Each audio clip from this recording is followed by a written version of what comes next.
ജോലി കഴിഞ്ഞ് വന്നപ്പോഴേക്കിനും എൻ്റെ സ്നേഹനിധിയായ സന്ദ്രമമ്മി എൻ്റെ സൂപ്പർ അച്ചൻകുട്ടി ഉണ്ടാക്കിയിട്ടുള്ള നല്ല ചൂട് മൊരിയായിട്ടുള്ള പഴംപൊരിയും അടിപൊളി കട്ടൻ ചായയും ഉണ്ടാക്കി സെറ്റാക്കി കൊണ്ടു തന്നു കേട്ടോ. ഉച്ചയ്ക്ക് ചോറ് കഴിച്ചതിന് ശേഷം ഒന്നും കഴിക്കാതെ പട്ടിണി കിടന്നതിന് എനിക്ക് വിശന്നിട്ട് വയറ് തീ കത്തി കാളുണ്ടായിരുന്നു കേട്ടോ. അതുകൊണ്ട് തന്നെ 4 പഴംപൊരിയും ഇരുപ്പിന് ഞാൻ പെട്ടെന്ന് കഴിച്ചു തീർന്നു. വിശന്നിട്ട് എന്താണെന്നറിയില്ല, സംഭവം പഴംപൊരി നല്ല കിടിലനായിരുന്നു.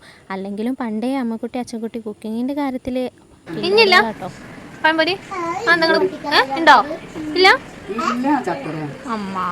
അപ്പൊ എന്തെങ്ങള് അപ്പൊ എടുത്തേക്കുമ്പോ ഒരു 10 എടുത്തേക്കണ്ടേ? ഇത് ചെറിയ പഴംപൊരി അല്ലേ? ഇതാ പഴംപൊരി.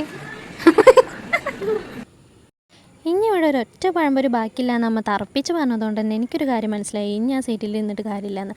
പിന്നെ ചെറുപ്പം മുതലേ ഞാൻ നല്ല കുട്ടിയായി വളർന്നതുകൊണ്ട് തന്നെ എൻ്റെ ചായ ഗ്ലാസും പാത്രവും ഞാൻ തന്നെ കഴുകി വെച്ചിട്ടോ, വേറെ ആർക്കും ഞാൻ വിട്ടുകൊടുത്തില്ല.